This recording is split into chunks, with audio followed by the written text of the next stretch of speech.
So now let's plot y is equal to x.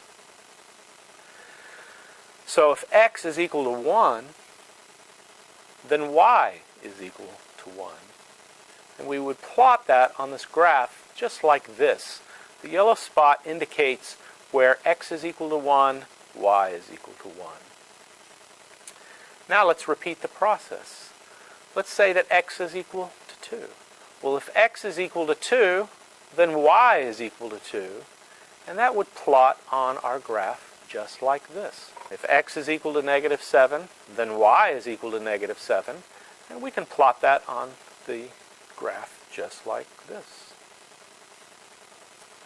Well, once we connect the dots, we notice a straight line has formed. This is why we call them linear equations.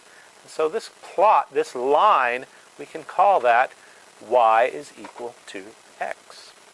So now we've plotted out y is equal to x. And that was simple enough because if x is equal to something, then y is equal to exactly the same thing.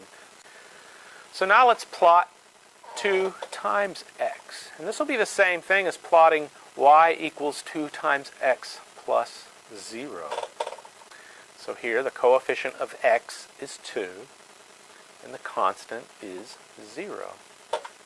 So let's plot y equals 2x. If x is equal to 1, y will be equal to 2. And so we would plot that just like this. If x is equal to 2, then y is equal to 4. And we would plot that just like this. And we can connect the dots. So this is our plot of y equals 2x. So this is the plot of y equals 2x, which is the same thing as y equals 2x plus 0. And remember, this was the plot of y equals 1x, or y equals x. So notice the slope of these two lines is different because the coefficient of x is different. So this would be the plot of y equals 3x. If x is equal to 1, then y is equal to 3. And this is the plot of y equals 4x. And y equals 5x. And y equals 6x.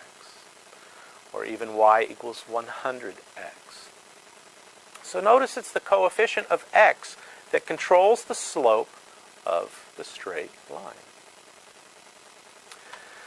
So when we change the constant, the slope of the line will not change. The only thing that will change is the line moving up or down, which is the same thing as the line moving right and left. It's the coefficient of x that controls the slope.